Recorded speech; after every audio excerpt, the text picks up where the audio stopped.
قلوبنا بالقرآن و وفقنا للعمل به. لا حول ولا قوة الا بالله العلی العظیم. خب صورت مسئله رو در مقام چهارم عرض کردیم در رابطه با احکام الاجتهاد. منتها عرض کردیم که این مقام چهارم رو در دو مرحله بحث میکنیم. مرحله اول احکام اجتهاد مطلق، دو احکام اجتهاد متجزی. بله، حکم مجتهد مطلق چیه و حکم مجتهد متجزی چیه؟ دیروز صور مسئله رو من عرض کردم. امروز میخوایم وارد صلب بحث و اصل بحث بشن. منتهی مراتب قبل از این که این مسئله رو ورود پیدا بکنیم، یک نکته میخواستم عرض بکنم چون شاهد هم پیدا شده. اگر یادتون باشه در تعریف اجتهاد که اجتهاد چیه، چند تا قول وجود داشت. مشهورش دو قول بود. گفتیم یا اجتهاد ملکه هست یا اجتهاد استنباط الفعل است، یعنی بکارگیری این ملکه هست.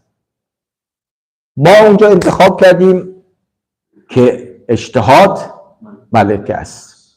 اون نکته‌ای که میخواستم عرض بکنم یادداشت بفرمایید. زیباست.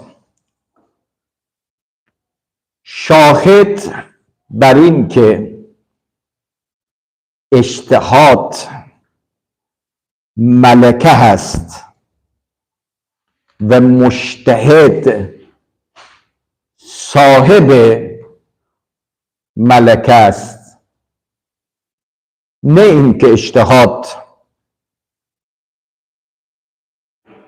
استنباط الحکم و مجتهد مستنبط بالفعل باشد. آن است که کسانی که اجتهاد را به معنای استنباط گرفته‌اند، وقتی در محل بحث سوال مطرح شود که مجتهد مطلق کیست،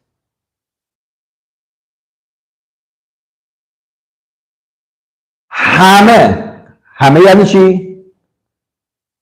چه کسانی که اجتهاد را ملکه میدونستند، چه کسانی که اجتهاد را استنباط بالفعل میدونستند. آیا منظور از آن سوال میگه مجتهد مطلق کیست و مجتهد متجزی کیست؟ پاسخ میدهند مجتهد مطلق کسی است که توان استنباط حکم شرعی در همه ابواب فقهی را داشته باشد.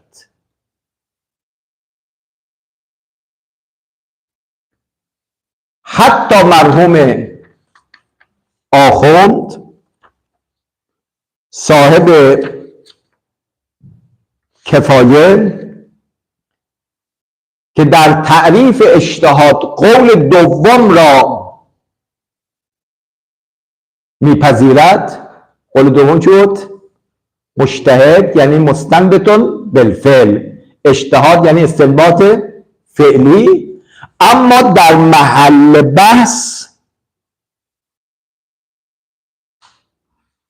در کفایه چنین میفرماد ینقسم الاجتهاد الی مطلق و تجز. شاهد اینجاست. فالاجتهاد المطلق بله. فالاجتهاد المطلق هو ما یقتدر بهی علی الاستنباط.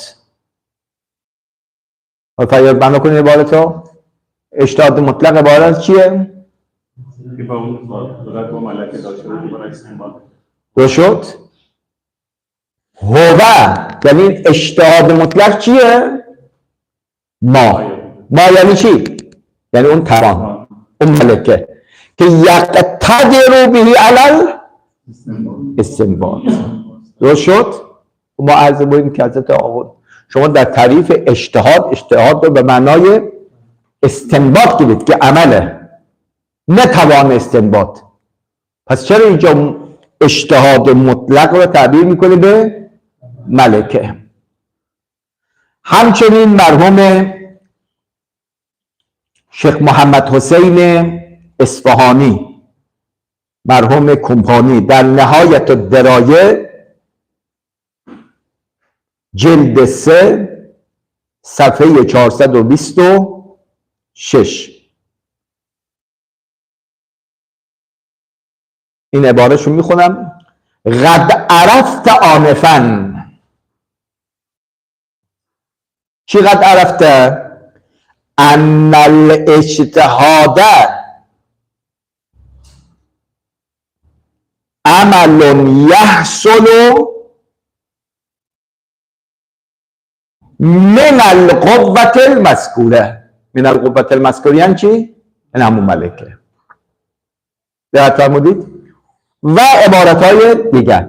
پس حتی کسانی که در تعریف اجتهاد رو عمل میدانستن که همون استنباط باشه، اما در تعریف مجتهد مطلق و اجتهاد مطلق میگه مجتهد مطلق کیه؟ حالا به خاطر اینکه اطمینان بیشتر پیدا کنید شب برید یه مقدار تحقیق بکنید، میگه مجتهد مطلق کیه؟ میگه اونی که توان استنباط در همه ابواب رو داشته باشه. مجتهد متجزی کیه؟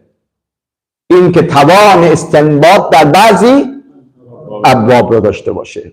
پس برمیگردانم به قوه و ملکه. اینو من دیشب شب دیدم در مطالعه، بر اون قول مختار در تعریف اجتهاد اطمینانمون بیشتر شده که اجتهاد ملکه است، اجتهاد استنباط بفرمایید نیست. استنباط اون ملکه را از قوه داری به فعلیت میرسانی. دقت فرمودید؟ این یه نکته بود میخواستم عرض بکنیم که گهگاهی خدمتتون از کل مطلبی گفته میشه، آها از کردیم هیچ استیحاش نداشته باشیم که قول دیگر چیها هستن و چیها میکنن. احترام آقایون سر جای خودش محفوظ، دقت فرمودید، ولی دنبال این باشیم که مطلب درست کدام می باشد. این یک تذکری بود که میخواستم عرض بکنم، انشاءالله در ذهن مبارک دوستان باشه. اما بحثی را که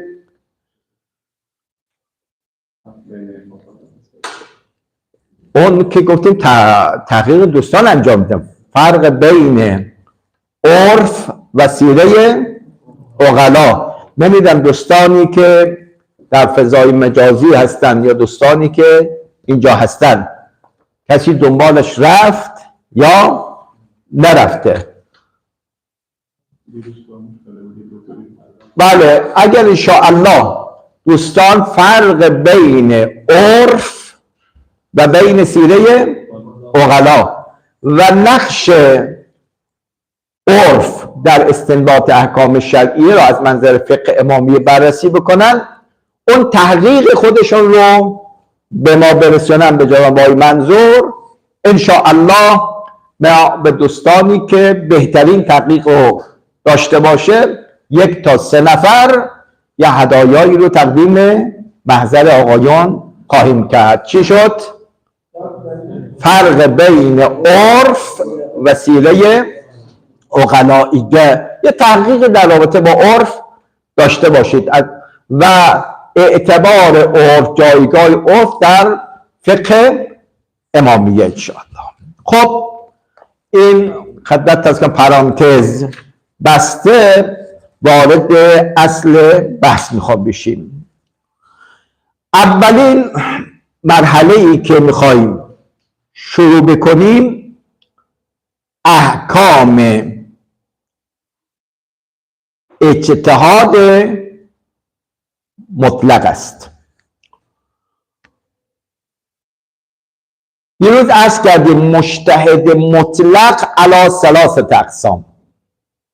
ما 3 جور مجتهد مطلق داریم. 1 من اینجا نوشتم مجتهد مطلق فاقد فتوا و استنباط. بله، کسی که ملکه اجتهاد دارد تو همه ابواب فقه، اما اون ملکه رو از قوه به فعلیت نرسونده، حتی چند تا فتوا هم نداره. ما ازش تعبیر کردیم به فاقد الاستنباط و الفتوا. این دسته مجتهد مطلقه. 2 مجتهد مطلق قلیل الفتوا. بله، توان استنباط در همه ابواب فقه داره، من الطهارت تا حدود و بیات، ولی برخی ابواب فقه رو استنباط کرده.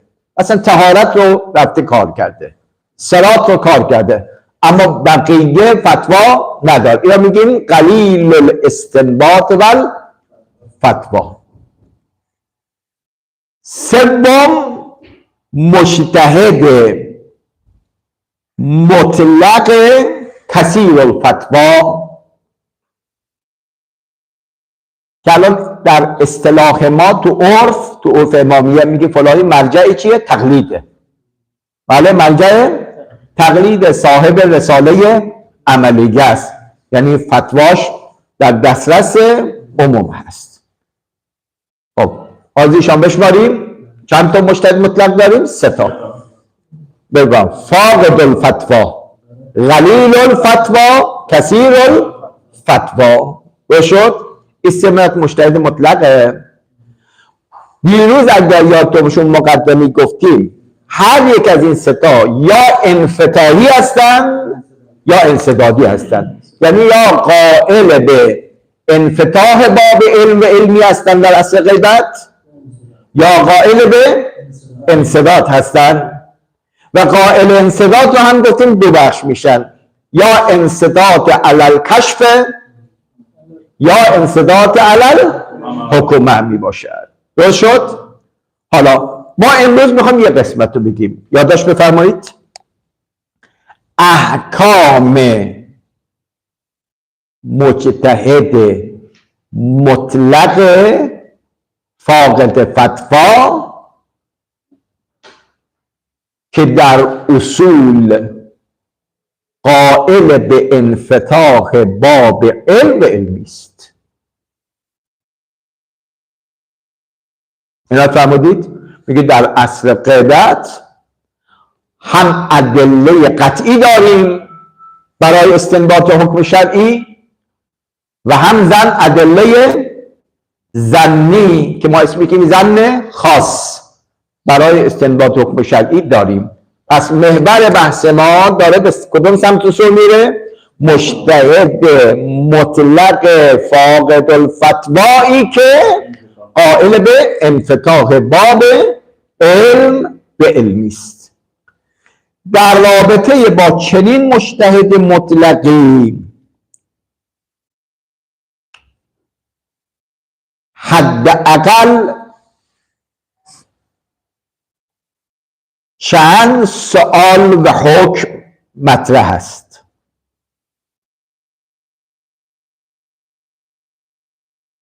یک، آیا چنین مجتهد مطلقی می تواند از مجتهد مطلق کثیر الفتوا تقلید کند؟ یا تقلید بر او جایز نیست. آیا همین یعنی حکم است یا نیست؟ یجوز له التقلید او یحرم علیه التقلید. و چون یه ما فرض میکنید آقا مجتهد چیه؟ مطلقه، یعنی توان این رو داره که اون ملکه استنباط رو از قوه به فعلیت برسونه، اما میگه من حال ندارم که دنبالشی بره ادله بگرده حکم شرعی رو به دست بیاره. ولی اگر بخواد میتونه.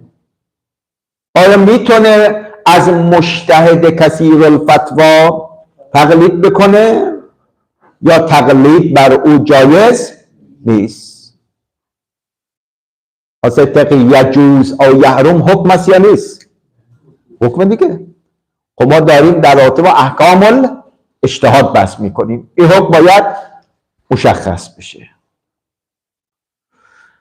مثل یه آقایی که رفته علم پزشکی خونده، مدرک چی هم گرفته، دکترا هم گرفته، اما وقتی مریض میشه خودش آزمایش نمیکنه، خودش برای خودش نسخه نمی‌نویسه، میگه حال ندارم، خودش میره پیش دکتر دیگر میگه آقا یه معاینه بکن بگی مرضم چیه. یکی میگه نه خودش دکتر خودشو معاینه میکنه. آیا چنانچه در عرف میگیم کسی که متخصص یک فن میتونه به همون فن به دیگری مراجعه کند و میتوند خودش مشکل خودش رو حل بکند، هر دو جایزه. آیا در باب اجتهاد هم همینه؟ مجتهد مطلق فاقد استنباط هل یجوز له التقلید ام لا؟ مجتهد هم از اونهایی است که قائل به انفتاح باب علم و علمی است. یک مسئله است، باید حکمشو مشخص بکنیم. سلام استاد، خسته نباشید. علیک السلام. در اینجا استاد بگیم مثلا جایز یا جایز نیست، این حکم تکلیفیه. بگیم مثلا حجت هست یا نیست که حکم وضعی. نه ما که نداریم که فتوا نداده بگیم فتواش حجت یا حجت نیست. از اونجا جایز هست یا نیست از کجا آوردید؟ همین داریم میخوام بگیم، میخوام دنبالش بریم که آیا ادله جواز تقلید این آقا رو میگیرد یا این آقا رو نمیگه. فاسألوا اهل الذکر این آقا رو شامل میشود یا نمیشود؟ من همین رو میگم دیگه، یعنی فتوای او بنوان این که حکم فتوا نداده. یعنی نه شما دارید میگی این آقا مجتهد مطلق فاقد فتواست. آیا نیاز به فتوا دارد یا ندارد؟ دارد. آیا این نیاز رو باید خودش برآورده کند؟ معناش که بس تقلید جایز نیست. یا این نه، این حکم شرعی رو میتونه از مقلد که به رساله عملی است از او بگیرد، یعنی تقلید برای او چیه؟ نه تقلید جایزه. هل یجوز ام لا؟ سوال دوم، حکم دوم، مسئله دوم، آیا تقلید مردم عوام از چنین مجتهدی چه حکمی دارد؟ آیا عوام الناس از چنین مجتهدی می توانند تقلید کنند یا خیر؟ این که شما میگه فلل عوام ان یقلدوه، آیا این توقیع مبارک از حجت سلام الله علیه شامل چنین فقیه هم می شود یا نمی شود؟ بعدا میگیم اگر ملاک جواز تقلید استنباط بالفعل باشد بفرمایید یجوز. استنباط استنباط بالفعل باشه لا یجوز، چون آقا فاقد چیه؟ فتواست. اما اگر بگیم نه ملاک در تقلید استنباط بالفعل نیست، توان استنباط رو داشته باشه، یعنی وقتی از اون مسئله شرعی رو چه کنن؟ سوال بکنن، ایشون بعد از تأمل و تحقیق میتونه جواب این سوال رو بده. ملاک استنباط بالفعل نیست. اینجا میگیم یجوز برای دیگران تقلید از این آقا. پس یه وقت سوال میکنه او میتواند از دیگران تقلید کند یا خیر؟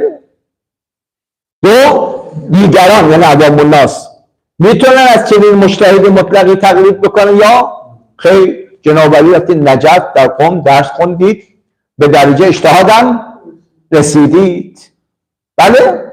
اون تا یک کمی بی‌حوصله تشریف داری، دنبال استنباط حکم نمیری، اما اهالی محلتون، شهرتون، کشورتون میگه الحمدلله آیت الله العظمی ما هم داریم، مسائل شرعی ما رو از این آقا میخواد بگیریم.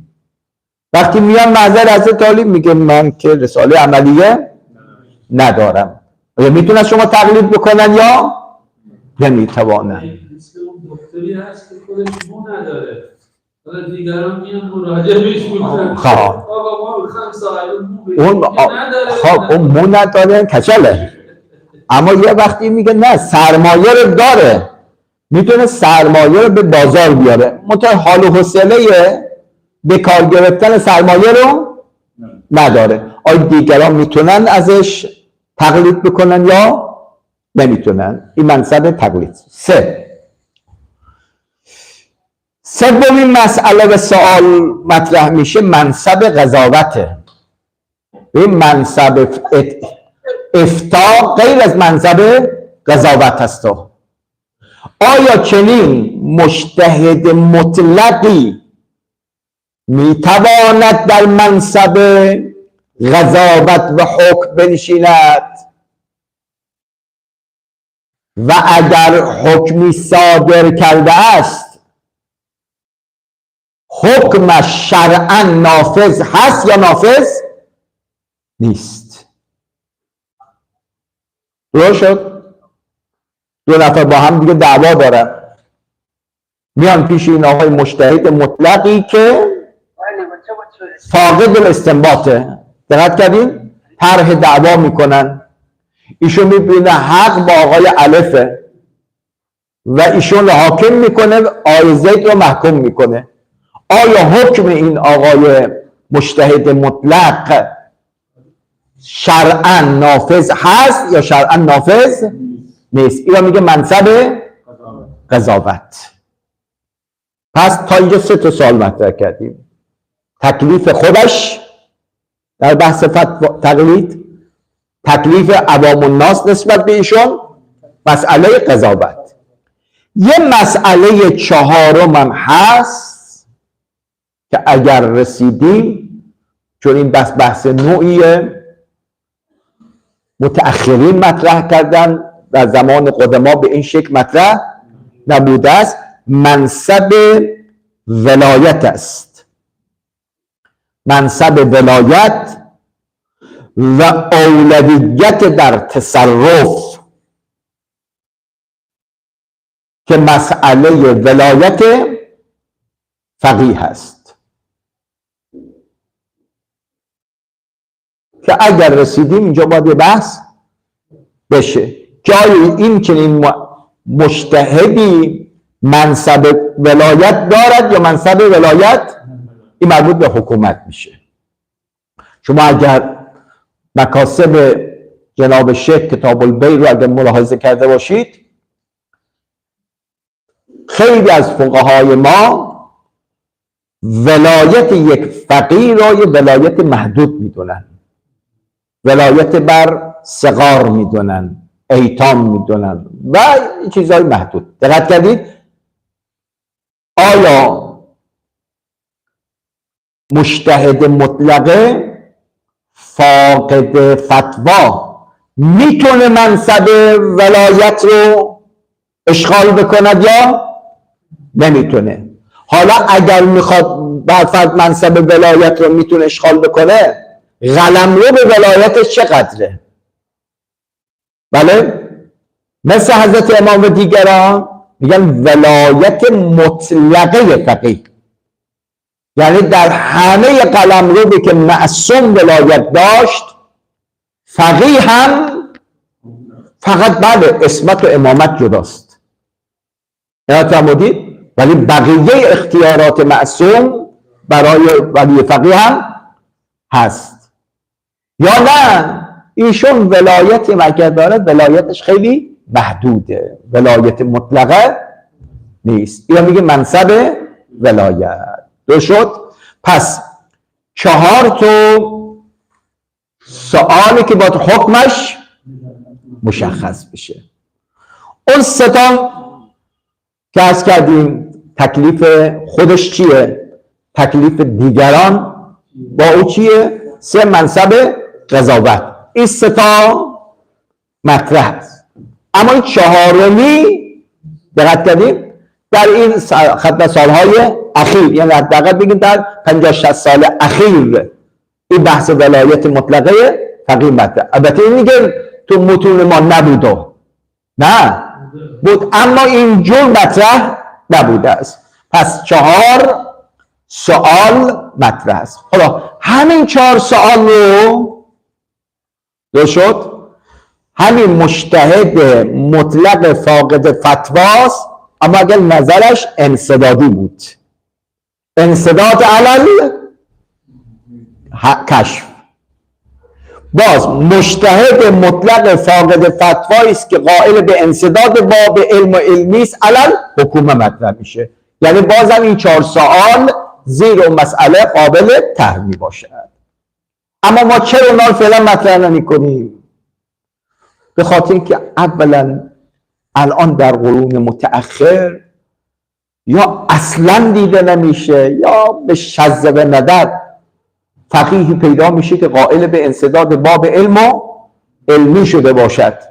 لذا در دروس سطوح وقتی به بحث انسداد میرسن بسیاری از اساتید این بحث انسداد باب علم رو نمیخونن. چرا نمیخونن؟ میگه مورد اطلاع نیست. ولی اشتباه است، باید بخونن که طلبه مبتدی اصلا بدون انفداد و انسداد فرقشون چیه، انسداد بر چه قسمیه. دقت کنید، اطلاعات علمی باید داشته باشیم، اما آیا مورد اطلاع هست یا مورد اطلاع نیست اون بحث دیگری می باشد. خب ما برگردیم به سوال اول. تکلیف این آقای مجتهد مطلق فاقد فتوا آیا می تواند از مجتهدی غیر خودش تقلید کند یا خیر؟ اگر بگیم خیر یعنی واجب است اعمال ملکه کنه، یا از این حالت کسالت تنبلی بیاد بیرون. بالاخره خدا این سرمایه قوه استنباط رو بهت داد. دقت کردی اینا به کار ببند، هم به درد خودت میخوره هم به درد دیگران. اما اگر گفتیم نه تقلید چیه؟ جایزه، بنده خدا 20 سال 30 سال 40 سال رفته حوزه تحصیل کرده، این ملکه اجتهاد رو به دست آورده، اما این سرمایه رو در اختیار دیگران نمیخواد بذاره. ببین مبنای شما چیه؟ هل یجوز له التقلید ام لا؟ در مسئله 2 قول وجود داره.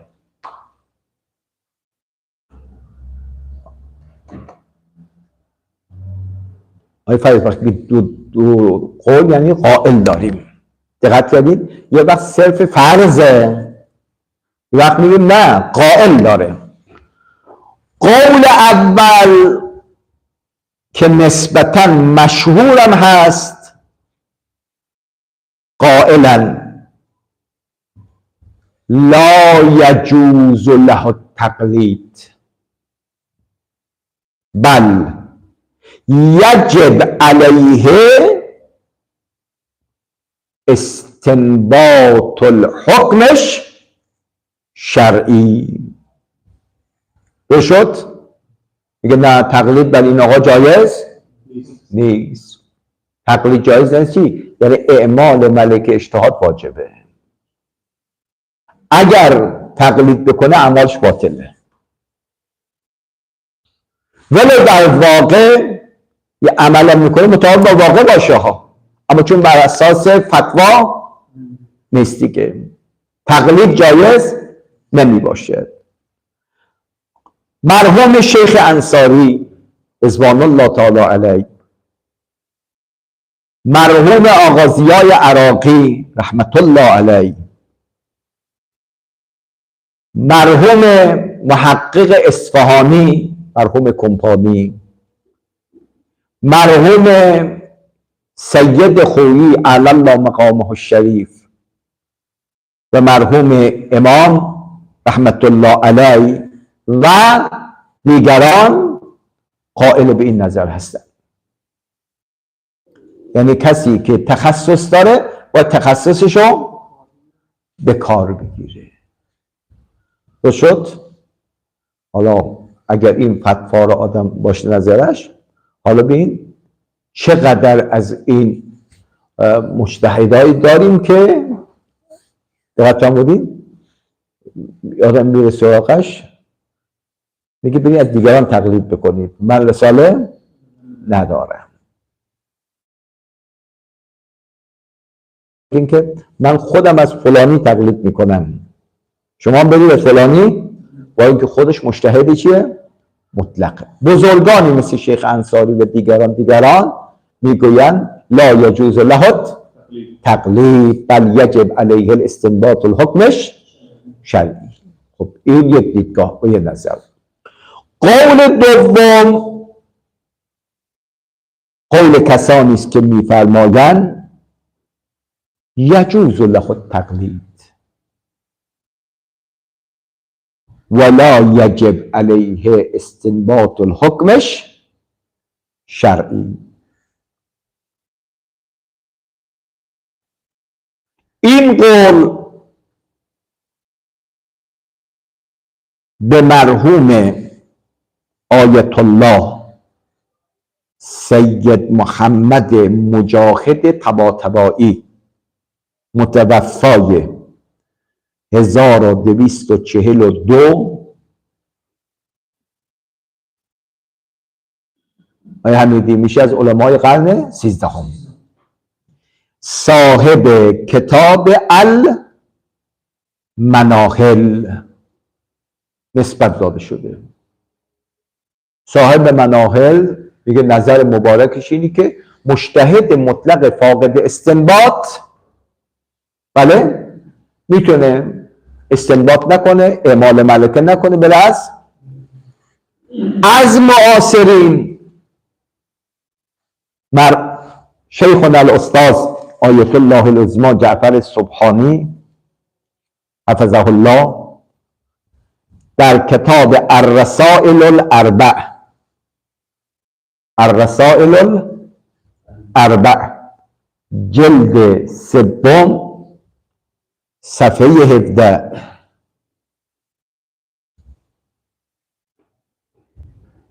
مرحوم آیت الله العظمی میرزا جواد تبریزی شاگرد برجسته مرحوم خویی در کتاب مسائل الاصول جلد 6 صفحه 225 مرحوم آیت الله شیخ محمد مؤمن قمی که همین 2-3 سال پیش به رحمت خدا رفته در کتاب تسدید الاصول با سین تسدید الاصول جلد 2 صفحه 549 و دیگران قائلند بر این که تقلید برای چنین مجتهد مطلقی جایز است. این از میگن گاهی اوقات ما جوگی نشیم، شخصیت زده نشیم. این الان مرحوم آقای خویی میگه لا یجوز، ولی شاگردش مرحوم آیت الله میرزا جواد تبریزی میگه یجوز. یعنی شاگرد نظری داره برخلاف نظر استاد. مرحوم امام رضوان الله تعالی علیه میگه لا یجوز، دو تا از شاگرداش میگن یجوز، آیت الله سبحانی که تهذیب الاصول امام رو تقریر کرده و حضرت آیت الله مؤمن قمی. آیت مؤمن رو نمیشه چقدر شناخت دارید، واقعا در مباحث فقهی و اصولی دقیق بوده، کار کرده. اینجور نیست که واقعا صاحب نظر مدققی نباشه، نه. خب بالاخره حرف استاد رو بپذیریم. یک طرف شیخ اعظم آقا ضیای عراقی، مرحوم کمپانی، مرحوم خویی، حضرت امام که اینا میگن لا یجوز له تقلید، این مجتهد مطلق حق تقلید نداره.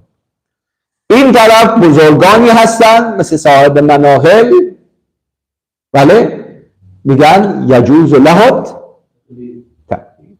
خب ما طبق روال اول طرح اقوال میکنیم که کردیم، بس دو قول وجود داره. بعد ادله اقوال رو باید بررسی بکنیم، بعد ببینیم حق با کدومه، نتیجه بگیریم یجوز له التقلید لماذا، لا یجوز له التقلید لماذا. دقت کردیم؟ یعنی تو اون مرحله نهایی بیایم آدم نظر خودشو بیان بکنیم، شوخی کنیم اگر نظر داریم. دقت داشتین؟ چون بعضیا خدمتتون عرض کنم که فضای بحث رو میبینن، میگه این طرف این طرف این، میگه من اینجا توقف دارم، هیچ نظری ندارم.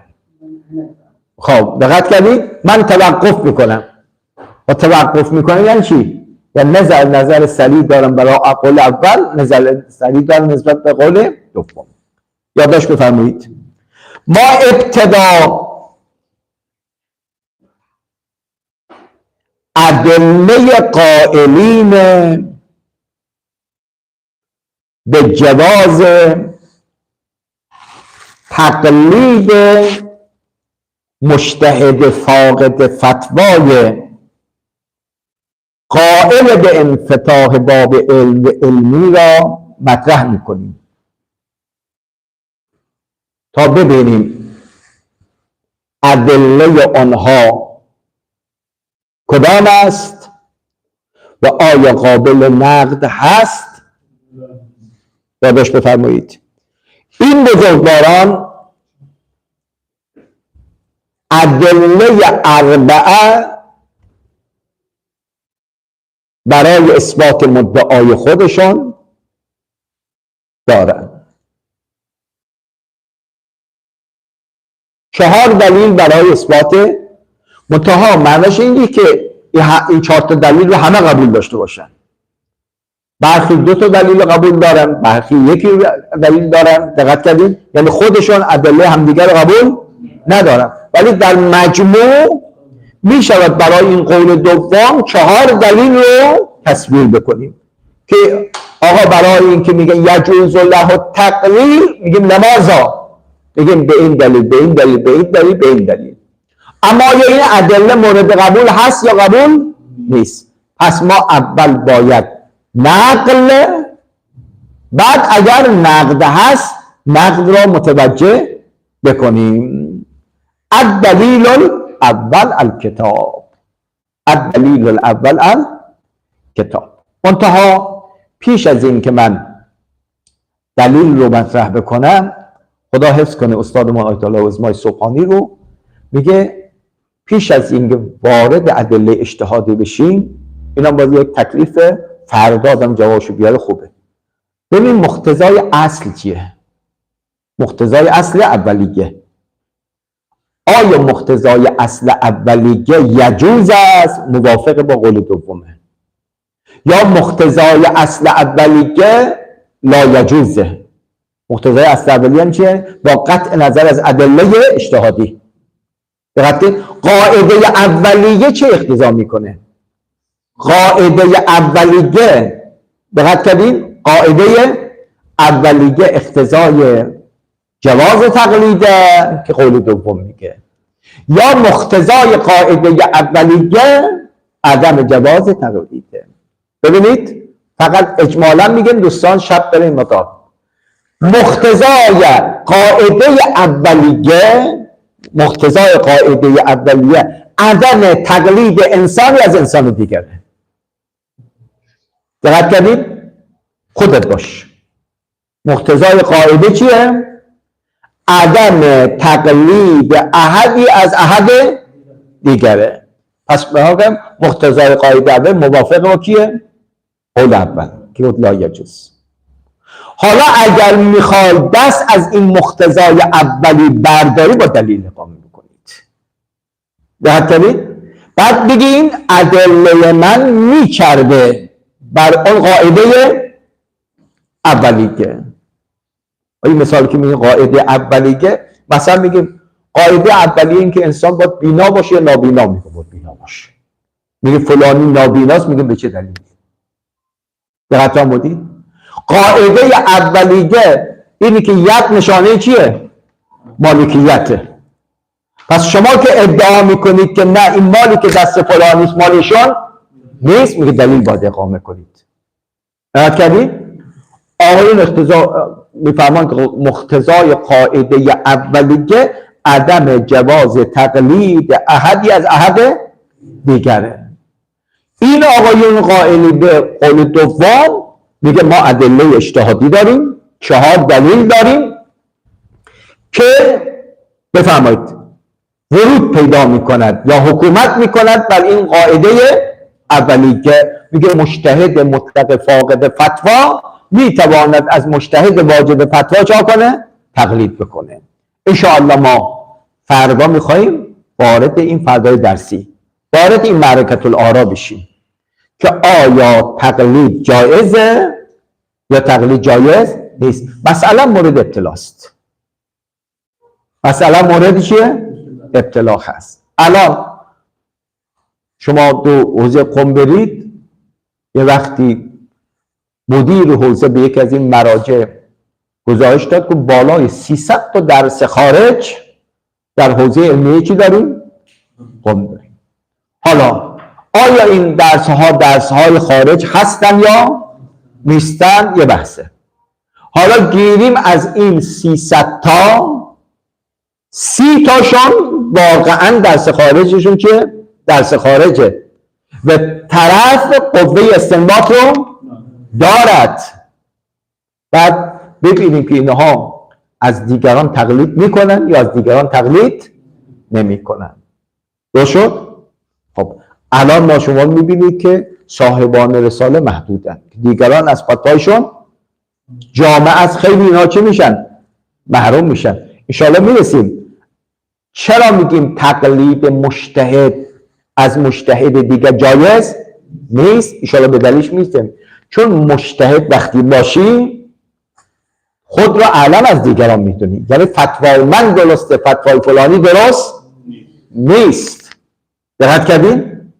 خب اگه این باشه اینایی که خودشون رو مجتهد مطلق میدونن نباید از دیگران تقلید کنن و در مرحله دوم دیگران هم میتونن از این آقا چا کنن؟ تقلید بکنن.